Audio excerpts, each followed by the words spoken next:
One, do you ever feel like you wish you had a bigger brand presence in your marketplace or just more attention to what you're doing? You ever find yourself scrolling on social media, looking at your competitors' social media profiles, feeling like your clients are slipping away? I think that's happened to many, many entrepreneurs, and they're trying to figure out the secret sauce. Sometimes they're looking at somebody else's account and they're like, man, how do I get to 50,000 or 100,000 followers?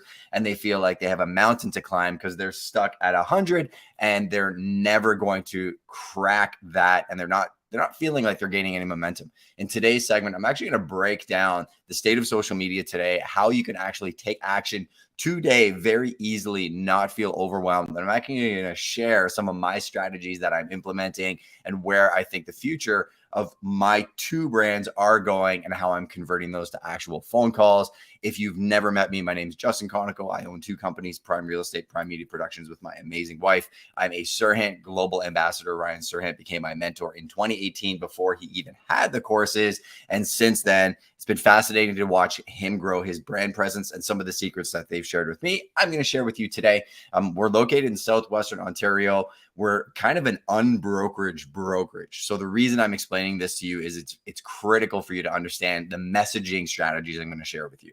So real estate brokerages typically have a broker of record. They recruit agents. They're in the business of agent recruiting. The agents basically get their licenses, pick like 6 brokerages, and then decide which one is going to be the right fit for them. So like they're interviewing the brokerages, which I always found really weird in my industry, that it wasn't the brokerage interviewing the agents to see if they're the right fit. It's the brokerages saying, hey, look at our commission splits, look at what we can do for you, and come work here, because it's agent count and office count. That's typical in our industry.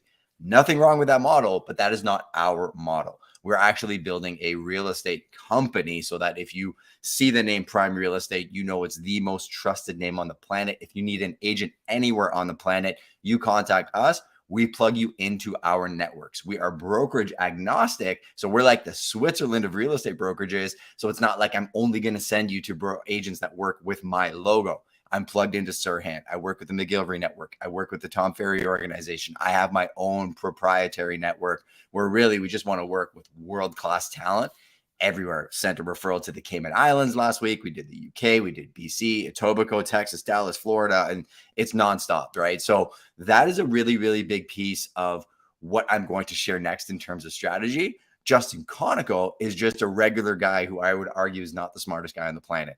I happen to get around people who are absolutely incredible at what they do. I deconstruct how they do it. I give them more value than they give me, build real relationships, and then share that with the world on this channel. So 2 separate brands. And now I'm going to break down all the different platforms and some of the myths and things that I see happening today. First, let's go into the actual myths portion.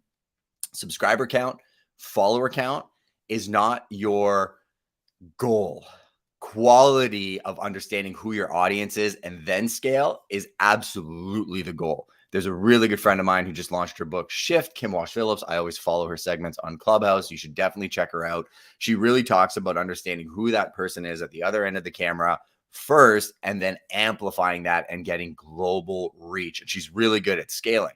But why I'm saying that subscriber count and say follower count don't matter is I think a lot of people, when it comes to social media, get stuck just watching that ticker number. Oh, I don't have the followers on YouTube. I don't have the followers on Instagram. I'm going to actually show you the back end of some of my platforms, and it's going to shock you. A couple of them don't have massive follower counts, but when I show you the views, they far outweigh the subscriber count. And I think that's really going to surprise you. The second thing is Instagram specifically, but this is across all platforms. There are so many creators that just bought their followers. And back in the day, you could actually notice this by engagement. So it used to be that if somebody had 50,000 followers and no comments on their posts, you're like, oh, they just paid for their followers. And then you could click on their followers and you can see that they were all bots or private accounts and they weren't real. The general consumer, or like 80% of the world, had no idea. They still thought these people were celebrities, and maybe they tricked some people into doing business with them because, hey, I bought the followers and it's converting, but that's the reality of the marketplace. We've gone into a very interesting place now where I'm not going to share this portion because I'm all about building my own building and not tearing other people's buildings down, but you are going to notice a trend on certain accounts that is getting virality of engagement. But click on the comments and you're going to see the same accounts dropping poop emoji, fire emoji, great job, great post, and like no actual context to the message that they're writing on the Instagram caption, because those are engagement farms. So a lot of people don't know engagement farms have actually come to be a thing because they're solving for the problem that was identified when people were growth hacking 5 years ago. So engagement farms are totally now a thing, and it's something that it can be frustrating when you're an actual creator building an actual audience to watch other people scaling using these hacks. But I can tell you, as somebody who's done it for a decade, put out thousands of videos, it's taken me a very long time to build our loyal followers and platforms that convert to real business, that I know that is just noise. So the first thing I want you to do, this is your homework for the next week, and you can DM me directly if you find yourself doing this, is if you find yourself going down a wormhole of your competitor, which we all do, I want you to either decide to unfollow that person or hide their content from your feed, right? And if it's somebody that gives you a really guttural reaction, feel free to block them. There are people that I don't interact with on social media because I feel like it's a net negative to me and my growth trajectory. Doesn't mean that they're bad people. Sometimes I'm doing it because I'm a human being and I have that human emotion, and it can draw me in and stop me from doing the thing that I need to do. So picture you have two devices on each shoulder. On your left shoulder, you have a grappling hook that's going to attract you towards the things that add positivity to your life. On your right shoulder, you have a blaster like the Predator has, where you're just going to destroy the negativity and move on with your life. And do not get focused on subscriber count or what other people are doing. Do not count other people's money. It has nothing to do with you. The next portion I'm going to give you is a clear outline on, okay, Justin, I'm going to commit to this, right? I am going to grow my social media presence. I'm going to convert it to actual business, but where do I start? Your second piece of homework is very, very simple. Pick one platform. There's 4 ways to communicate online. There's pictures, static images, video, there's written, and then there's audio. I'm a huge fan of audio. Clubhouse is one of my favorite apps to this day. Some of my deepest relationships, connections, and real business still comes from that app. But I choose on how I interact and when I show up in those spaces. So Glenda Baker, Ginger Walker, Glenda Baker, a whole bunch of us run a room 8 a.m. on Wednesdays. That's where I spend my time on social audio for real estate. You want to hear us chop it up on real estate, hear from world-class talent like Taylor Hack, Andy C, Michelle Belisari, 8 a.m. Wednesdays. You'll find me there, and I'll tell the world that. Decide how you're going to show up on that platform and be consistent. But let's just pretend for a second you're somebody that's overwhelmed with all of the platforms. I'm going to tell you to use Instagram first, and there's a reason for that. It has a couple tools baked into it that is going to make it easy for you to get comfortable on the different types of media, and I'm going to share those with you in a second. But once you pick your platform, then I want you to break down the 6 items. The vision of what you actually want to create is super, super important. I think understanding who you are and that messaging to the world is critical, because if you're a scattergun, the algorithms will not know what to do with you. Right. And I'm not saying you have to automate or become a robot like AI. I actually think the human element is the future. Being clear, though, on what lane you're in is going to help you scale. And if you're in real estate, or you're a specialist at media, or you're a hairdresser, pick that lane. You can still bring your flavor to it, but you definitely want to make sure that your messaging, your text, what you say gets picked up by search engines so that they can get it in front of more people. Second thing is you want to understand the culture of the different platforms. Twitter, for example, is not a place where you just want to go and share a whole bunch of links. YouTube isn't a platform where you want to just post a video and in the actual description, post links that take people off YouTube to your Amazon store and your affiliate links nonstop. That is a terrible idea. YouTube actually ranks you based on time on platform. So click-through rate and then keeping people on the platform is super important. Doesn't mean you can't do it. Doesn't mean you can't say it in the video and send people there other ways, but just being thoughtful about the culture of the platform. TikTok, for example, very simple. I'm not massive on TikTok at all, but I do convert business on it. And one thing I heard yesterday that I'm absolutely going to do that speaks to this topic is take the green screen effect, and then every day probably take one of my listings, because I have a lot of them, post an amazing photo and say something about that listing you can't find on MLS. TikTok, the culture of TikTok reacts very well to the green screen app and that whole vibe. I know if you're watching this and you're on TikTok, you know exactly what I'm talking about. Jump in the comments if you are and tell me what you think the culture of, say, a TikTok is. Go to Facebook and understand how to interact in groups. Like, I'm trying to break down the different platforms, even LinkedIn, because you know that there's a vibe and a feel to those platforms. And we are going into a time and a space in social media where it is absolutely imperative to interact on these platforms that speak to the culture, and also pay really close attention to how the platform reacts to your engagement. Actually, you know what I'm going to do? I'm going to share my screen for a quick second. I'm going to show you something. So I've been building my Twitter account. I actually am super bullish on Twitter since the summer. I had 400 followers. I was following like 3,000 people. It was absolutely outrageous. My follower to following ratio was not good. This is a photo of Grand Bend, Ontario. I love photography. That's a big part about me as well. If you follow me, you're going to know that. Let me just pull up my screen here. All right. So that's my YouTube. This is my Twitter. So check this out. First thing you're going to notice, my profile photo is the same profile photo you're going to see on every platform. Look at that, Justin Konikow. Look at that, Justin Konikow. The reason I do that is I remove friction for the people that are following me. So if you came to follow me off Clubhouse, you know it's me. It doesn't need to take you 2 seconds. I'm not have a completely different photo that you're not going to recognize me. This is actually a branding strategy. And I'm also trying to remove friction because I know that I'm growing my following. I'm not Ryan Serhant. I don't want to be Ryan Serhant. I'm Justin Konikow, and this is how you find me. You're going to notice my following count has quadrupled since the summer. And that's been me, or more than that, actually. It's 3,000. So I 5X my followers. How I actually did this was super, super simple. I used an app called Tweepi, Tweepi. And what I did was I started unfollowing en masse. I was following 3,000 people. And what that app was able to do is I was able to set a filter for show me people that have not posted in a year, because they're probably not active. And there was like 2,000 people that I was following that were not active on Twitter.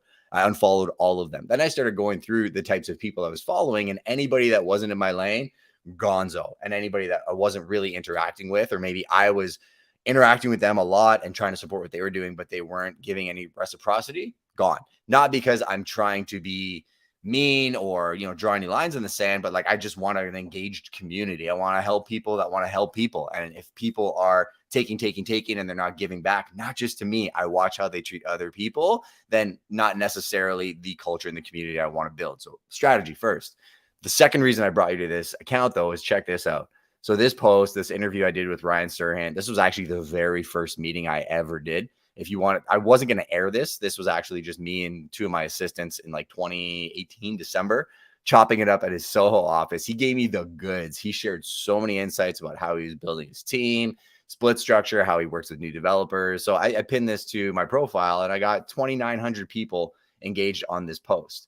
Then I go down, right? And you'll see that I have different posts that don't get as much engagement. This one here, the analytics portion, I love, 105. I go down, Prime People Podcast, 134. As I go down, this was a good one, 248. This was Clean and Green. So I was speaking in London, Ontario, because we're a title sponsor. But what I'm trying to show you here is this will tell me how the culture and engagement is doing on my platform. So as I go down, this is me sharing a Clubhouse room with Viper, an amazing creator. He's actually the head of vidIQ. A poll I ran. So I'm seeing, okay, well, polls pop a little bit. And then as I go down and down, oh, okay, look at that. A Twitter thread did really, really well, like way better than my average. And then as I go down, there's one I want to show you specifically. This one here, Dr. Mike P. Moffat, Ivy Prof in London, Ontario, very dialed into my niche, 48,000 tweets, or that was the exposure of his tweet. So when I see something like this, now I realize that if I understand the culture of Twitter, and then engaging in conversation and being in collaborative spaces is going to increase my reach, I'm going to do more of that on Twitter. It doesn't mean that I'm not sharing my podcast that I shoot with other people. It doesn't mean that I'm not doing the other things that I do, but the bulk of the way that I show up on that platform is going to be based on the culture. So the next piece of homework for your next week is go through some platforms and see how they look and feel. And again, the grappling hook, the one that is the positive that you want to be attracted to, decide that that's the platform that you're going to engage in and that you want to do it on a regular basis. Now, in terms of what type of content you're going to post, let's pretend you've chosen Instagram. There are 5 different types of content that I wrote down, and this is Justin GPT, not ChatGPT, that wrote this outline. This is just from my brain and how I think about it. Stories, static posts, video long form, video short form, and then lives. Those are the 5 things that I'm thinking of. The easiest way to get started in content creation, in my opinion, is stories. So if you're listening and you're going to do the homework, your homework is to post 6 stories a day. I was going to say 4, but 6 is not hard. Check this. Oh, I can't do it because I'm live on Clubhouse. Grab your phone, press Siri. Hey, Siri, add a timer for every 2 hours or set a reoccurring alarm for every 2 hours from 8 a.m. until 4 p.m. Siri's your little assistant. It'll do that. Every time that alarm goes off, you open Instagram stories, share what you're doing, where you're doing it, and who you're doing it with. Those are your prompts. What you're doing, where you're doing it, who you're doing it with. I am teaching social media live at 7 a.m. on a Friday. I am with the Breakfast with Champions. Snap a photo of myself. And where am I doing it? And I'm in my basement gym studio, my Judio, I guess. There's a squat rack behind me. A little crazy in here. Those 3 prompts, no matter where I am or what I'm doing in the day. If I was last night, I was with the McGilvery group at a huge party with all kinds of amazing people and felt kind of out of place, but it was fun. Snapped some photos. I was sharing who I was with, what I was doing, and where I was, right? Those prompts, if you start doing that consistently, you're going to get super comfortable being on camera. And the challenge is to turn the camera to you, because if I just post really nice photos of where I am, it's ubiquitous to anybody else. The people following you will not associate you with those things. So turn the camera around, talk to it, take a photo of what you're doing, or you can actually take a photo every now and then of what you're doing without you in it, but make sure that you're adding context to it. Stories are really going to help you get comfortable with just putting out content on a regular basis and getting rid of the mind worms that my hair is not perfect. I don't look great. I don't feel like I look great. There's tons of stuff that I post that is just off the cuff. It's not perfect. But if you judge me because of the way I look or a line that I flubbed or something that I misspelled in a post, I probably don't want you to be in my community anyways. That's just the reality of it. And fun fact, a lot of big creators know this. When you mess something up on camera, it humanizes you. Or when you misspell something on Twitter, I am the worst voice to texter. People will actually go off in the comments about it, and that actually helps the algorithm. So stories are the first one I want you to get started with. The second are static posts. And if you go back to the vision and you understand who you are and what you serve, when I'm speaking to the Prime Nation, so I'll go back to my IG account now. So this is my Instagram account. I'm very conscious that my static post, like this is a static post. This is a sick house on Powers Road. You are now going to associate me with luxury real estate because it's something I specialize in. This is me speaking at Clean and Green, what I just talked to you guys about. I got a bunch of funny DMs about this. You'll see me in the podcast that I run. So every Thursday, 1 to 2 p.m. live on YouTube and every podcast platform. I run my podcast. I had Kim Walsh-Phillips on, Chelsea Pites recently, Brian Casella, Cody May. I had Jazz Takar, and like this shows you that I'm constantly looking to expand my network, educate, and then bring that back. But you're also noticing a through line in the rest of my content where I'm in nice houses. I'm actually doing work. I'm running events at the Prime Nation office. I'm in commercial real estate. Like a lot of my posts are showcasing consistently who I am and my messaging. Then when I jump over to my YouTube channel, this is an insight I want to share with you guys. Not a ton of followers. I only really started working on these channels about 2 years ago. Actively 777 videos, but 1 million views. So with that little subscriber count, the amount of reach we're able to have is absolutely amazing. When I go to my actual videos, you'll notice that the view counts far outweigh my actual subscriber count. But the videos that I'm posting are consistently geared around what I do, how I do, and where I do it. And I've gotten very clear that this channel is specifically for consumers. If you're looking to get educated on real estate, buy, sell, invest, or hook up with agents anywhere on the planet. You want market intelligence. You want to understand how to navigate the marketplace. You want to see off-market properties and really fun tours. We do a lot of cinematography. I absolutely love media. That's why we started the production company. So that's a big part of our channel. And then we host masterminds. So we teach people on how to actually do things in real estate. But then when you jump over to my channel, again, not a massive subscriber count, but almost 60,000 views. Just started working on this one about a year ago. And I think I was at 90 subscribers. So I know what the trajectory of this looks like. When I go to my actual videos here, you have all kinds of different videos on how to do the things that I did for this company. So going back to what I was just sharing, the idea is once you've picked a platform and you understand what type of content you're going to be sharing, understand how much of each type you're going to share. So your stories, you're going to do on a fairly regular basis because it's your behind the scenes, it's your community builder, it's your vlog. Your static posts are going to be the images or the text that you're going to share in captions. One little super hack for you all. Right now, it's killing on Instagram. You're going to notice a lot of big creators have these carousel posts that look like a 4-year-old wrote it on a piece of paper or like a notepad on their phone. They're actually writing out these notes and they're just posting them as carousels because it's keeping people on the feed for a long time. It's kind of weird to me because Instagram said they want to be a photography first platform, but it is what it is. And it's actually working really, really well. So that's something I want to share with you. Long form videos, YouTube absolutely crushes it. A little bit more complex, to be honest with you. Like if you're new to social media and you just want to get started, I think Instagram's a very easy platform to get comfortable on. If you do want to do this long term and build a business that will far outlast you, I actually think YouTube is something you should incorporate and start learning the culture of ASAP. But I have other videos on that. I'm not going to get into it.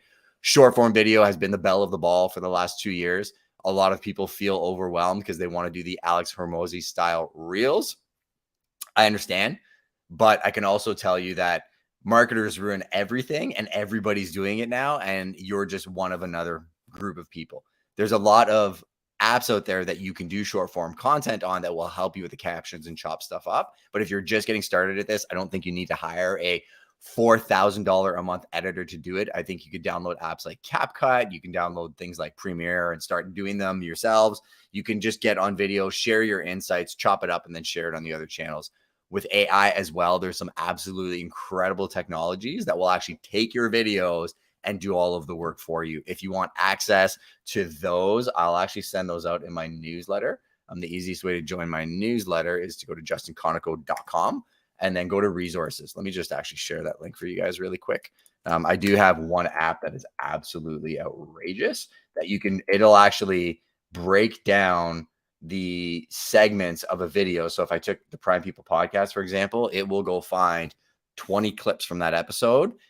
And it's almost better than some editors I've seen. It'll create the captions. You can modify them. It's nuts. And I've been doing short form content since 2013. So I definitely think that's an insight that you want if you want to go to justinkonikow.com/resources. And then the last piece I'm going to talk about is lives.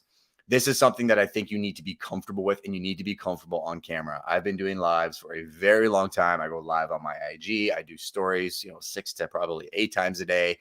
I don't watch any of my own videos. I kind of just am who I am. And I think that's why I enjoy doing lives and just sharing things as if it's a stream of consciousness.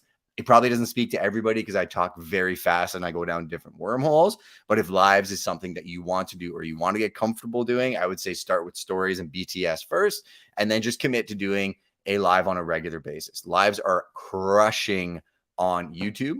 They're actually pushing more and more lives. So if you have a podcast, you like doing a live show and you want to get into that, that is another full episode that I can do.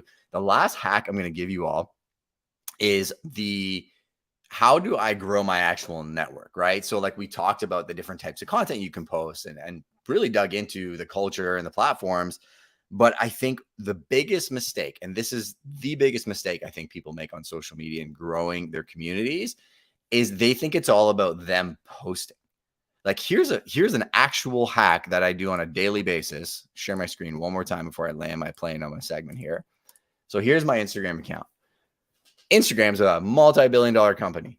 Does the work for me. Why would I think that I have to go through my database to find people that I need to interact with? Why would I not just click up here and click on Jane's Cottages, who they do ultra exclusive properties up in Muskoka, and then allow it to say, you know what? I really like Jane's Cottages and I want to do more work with them and I want to send them referrals. Look at this. Did I comment on this one? Didn't comment. I actually just posted. So I would actually comment, love seeing you grow. This is real. I actually do enjoy seeing them grow. And she knows who I am. So by engaging with this post, say maybe liking the next one and going down and maybe commenting on 3 of her posts, I'm going to tell Instagram, I like this person. Go back to my home. Barbara Majeski. She's a friend. She does stuff on Clubhouse. I've been in her groups and her training sessions, and she's awesome. The Mom Collective. Didn't see this post in my algorithm because it didn't send it to me. So I would like it. I would write something contextual, support her, maybe reshare it to a friend that could use Barbara's advice. Or the super hack is I would actually DM Barbara off that story. So whenever I meet people in real life, a lot of times I'm not even asking for their business card. I'm going to their Instagram first. And this is the super hack, is if you spend 9 out of 10 efforts on social media actually engaging with other people as a human being with empathy, that's something AI can't scale. That's something growth hackers can never do. The depth of my relationships with people comes from me actually being a real human being, paying attention to things that are valuable to them, and oftentimes connecting them with other people that can help them without a monetary benefit to myself. How that turns around to business is they think about money, they think about real estate, because all I talk about is real estate in media. But the last piece of homework for you is I want you 10 times a day to click on your Instagram, click on your stories, find 10 people that you like, send them DMs, engage with their posts, and then come back and tell me how it went. And I can tell you that that's what I committed to consistently for years. And people are asking me how I built my platforms. It was by putting change in other people's meters, not always worrying about mine. I think a lot of people in this world are just concerned about their own little garden. But imagine what a world would be like if we were more concerned about watering each other's gardens. And then we came back and realized that an entire community took care of our gardens because we took care of the community. So I hope you appreciated this segment. If you did, hit that subscribe and that notification button. Head over to my newsletter. I'll drop that link for that app. It is bananas. And if you want any specific topics covered, let me know. This channel is for the people, by the people. I am just the conduit, but I definitely appreciate your time and attention, and I will see you next Friday.